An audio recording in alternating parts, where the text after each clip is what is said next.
I do normally, typically in the mornings, I will sit up here with a cup of coffee and run some trains back and forth. And so that one stopped a little far. I'm gonna work a little bit on the warehouse today, and we're gonna try to move some of the shit. A couple of things I want to do. First of all, I have added some more lights to the back end of the semi. Anyways, that's not the point right now. Right now, I'm just getting these things out of the way because I do have LEDs that I have test fit inside, and I'm not going to give you a preview on it. And by test fit, I mean I just kind of wedged them in there. These are Evans Design LEDs, and these ones are flashing lights. So again, I've just kind of tucked them all in there just to kind of give myself an idea. And then I've got up top, I've got one little nano in warm white, and then one of their megas in cool white, which is basically the same size as the Just Plug LEDs. And so I just need to pull all these out, and that way I can get to cracking. Basically what I'll get to it in a minute. Alright, so what I need to do today is I need to paint the inside, basically. The top of the roof. With adding the lights, it bleeds through even with the outside painted. So I just want to lay down a quick layer of paint on the roof, and then on the inside I'll need to paint. This side's not too bad. I'm not too sure because it's going to be harder to get in there. I might throw a little paint on the back side here. But overall, the light isn't very bright in there where it's not bleeding too much. This, on the other hand, is pretty bright, and you can definitely see bleed through, like where the streaks are and that sort of stuff, because again, I've just kind of gone over it with the paint, not perfectly. This is just one coat, and I kind of like the way it was streaking just for a little bit of weathering effect. So alright, so I am putting in little dock lights.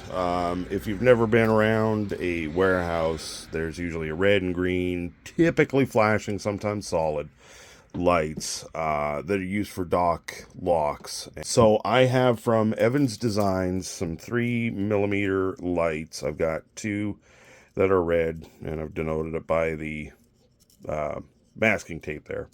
I've got two red and then four green, and they are flashing. They are slow flash, so they flash about 1 second, so 1 second on, 1 second off. And because they are all individual, they will be all random, just like a prototypical dock. So what I'm trying to do, I tried taking some styrene that I've got laying around and trying to build a little housing for the lights, but I cannot for the life of me get that small of detail. My dexterity, my eyesight just isn't working with me at this point. So basically all I'm doing at this point is just going up about 7 scale feet, which is right about there, and trying to center my little hand drill, putting in a small hole here, and then getting out my Dremel, making a bigger hole so that way I can take the light and go in from behind and poke it through, and then I will just glue it in with a little CA glue. And then I might try to make some sort of a cover over the light, but I don't think it's I think that's going to be a little too over me at this point. So all right, so here we go. We've got lights installed all along there. We've got green, red, green, red, green, green, I think it is, or green, red, green. I can't remember for sure. Actually, you know what? Yeah, this one's going to be the red. Turns out I was smart. I ordered a shorter length on the reds. So yeah, so like I said, green, red, green, red, green, green is the order it's in. And I've gone and now I never said I was the smartest person. I might try to act like it sometimes, but I'm not really. I painted the inside white, and it cut down the transparency, I guess, of the plastic, and well enough that I think that the LEDs inside would not be visible from the outside. And then I installed the LEDs, and I've gone and CA glued them in place, bent the wires, and pulled them up. And I was thinking about using some Kapton tape or, masking tape or something. And I was like, you know what? I've got this thing. Some of you probably know what it is. It's called gaff tape. It's an industry standard. It's like a duct tape, but it's not duct tape. Not duct tape at all. This is better than duct tape. It's a cloth and rips easy, and yeah, it's 10 times better. A lot more expensive though, but I got a crap ton of it. Just because, being on tour, I can grab a roll here and there, and then I forget that I've, left it at home or whatever. But anyways, so I put that, I was like, you know what, that'll be nice because I can just tape down all the wires straight to the wall, and then it would be a very good blocker for light. And so I put it on there. And I was like, well, that's a big ass piece of black darkness. I went with white to try to reflect some of the LED light because I've only got the one in here. Thought about adding two, but the one does work well enough for my liking. But if I put on the black, that's going to absorb a lot of the... See, I told you I wasn't the smartest. Yeah, I just painted it, so... So yeah, the black would end up absorbing a lot of the light, and I didn't want to do that, so I just took my paint again and just kind of went over it one more time. Yeah, I might do it again, I don't know, because it is absorbing a little bit of it, but we'll see. I'll take a look at it tonight in the dark, and I will go from there. But now I just need to get these wires probably all gathered together, and I think I'm going to send everything up through here. Right, so here it is on the layout, and just a quick plug in. You can see they are all working now. So that's good. That's a bonus. I don't have the interior lights on there yet. I do need to black out the back of the bulb so that way it's not flashing on the inside. On the roof, I decided, I was originally starting to paint it, and I was like, it's going to take a lot of paint, and I had some spare paper just sitting around. So I said, you know what, a little bit of Mod Podge, and put some white paper. Again, I wanted the white to kind of give it a, more of a brightness where the light can bounce off of it. This here is the, I can't remember if I, excuse the dog, can't remember if I showed these already. This is the Mega Light by Evans Design. It's about the same size as the Just Plug lights that you get, the little stickers. So I got one of those for the work area, so I'll try to get it kind of in the center of that. And then I think this one was a nano. I mean, look at how small that is. That's the back side of it. Look at how small that is. So that will be for over here. Now I do have one more light coming, and I think it's smaller than this one. It's a Z, I think, which is what I put in the back of the trailer here. Little tiny Z, because there's a hole somewhere up here above the door that they've got a little plastic bit for a light, and I'm going to actually try to scratch build one of those with that light, so I got an actual exterior light. I'd like to do some more exterior lighting, but I don't know if I will. But I'm happy with the dock lights. That's something I'm happy about, because as much as I don't necessarily enjoy trucking, I like trying to get this as close to real as possible. So yeah. All right, so I'm going to shift gears here for a little bit. Working on the semi, and Basically what I got was 328 feet, I think it was, of 0.5 millimeter fiber optic, and I want to say it was like $10 or something like that. Um, in hindsight, I think I probably should have gone for a little bit bigger, because I've tested the first two that I put in. I tested with the bulb, and they do show up, but they are pretty small. However, these are small lights on trailers. They're little, what I think is called penny lights. They are literally like that big. So technically, I think they will be right. I by no means should be doing this. This line here, which is the back side of the trailer, this will be facing the wall. I started on this side, thankfully. I took some tape, measured it out, and this is actually a scale 51 foot. So I don't know if they were aiming for 51 feet, or they wanted 48, or if they wanted 53, but anyways, it's 51 from nose to the absolute tail. So my math had to kind of get readjusted, and it wasn't perfect. And then on top of that, for some reason, especially this top line where I started, they are all over the place. This one here is closer to the top. This one's a little bit closer to the center. There's a few that are in line, but they're kind of all over the place. Down here is kind of the same way. They start out a little high, and then they go a little lower. The side that is going to be typically visible, and by typically I mean that, when it's in the dock. If I take it to a different road, it might not, you might not see this side at all. You might see the front, you might see the back, whatever the case is. But the passenger side of the trailer, I think I did a little bit better of a job, but I don't know.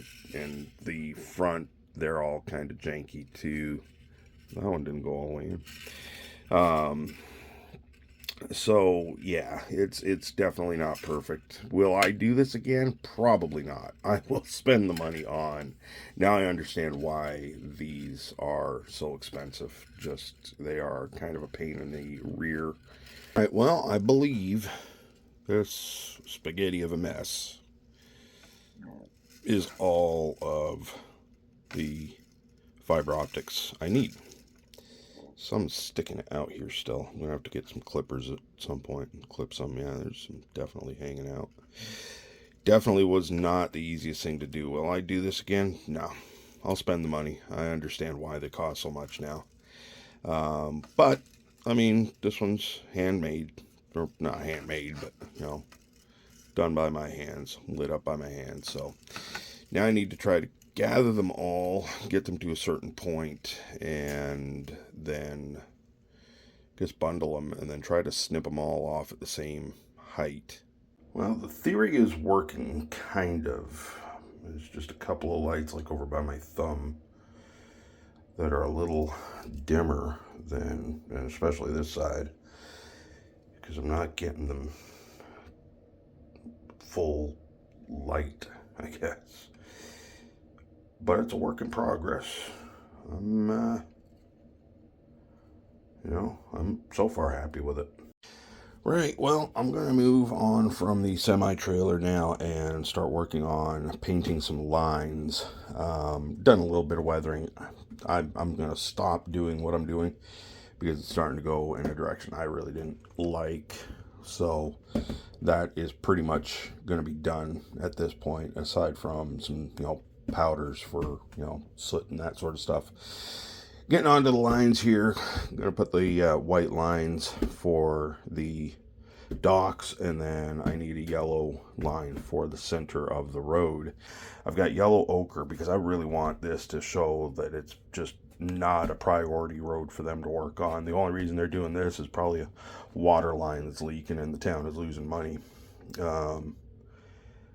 Yellow ochre, I think that's going to be the color that I use for the center line. And I think I will just use the ivory for that. I've made sure that I've got little marks here to know which one I'm going to be painting. They're basically at a scale foot line. They're not necessarily straight. They're not necessarily perfect.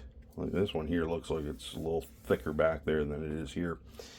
Again, It's an old dock, you know, many years, and I've been to countless venues and docks that the lines were not straight to the dock. They were not even, you know, centered to the dock and that sort of stuff. But each bay is wide enough for a semi. But yeah, you mean you can see here there's no gap between, but there's gaps on most every other one. But you know, like I said, been to countless docks that are like that. So, and I've got it basically at a scale 65-foot line, which is pretty typical. Usually they'll stop right at the end of the, in fact, you know what, I might even bring it back because typically they end at the end of the trailer. So I might bring it back to my arrow here actually.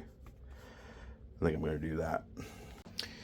Well, I could definitely nitpick things, but I'm not going to because it is what it is.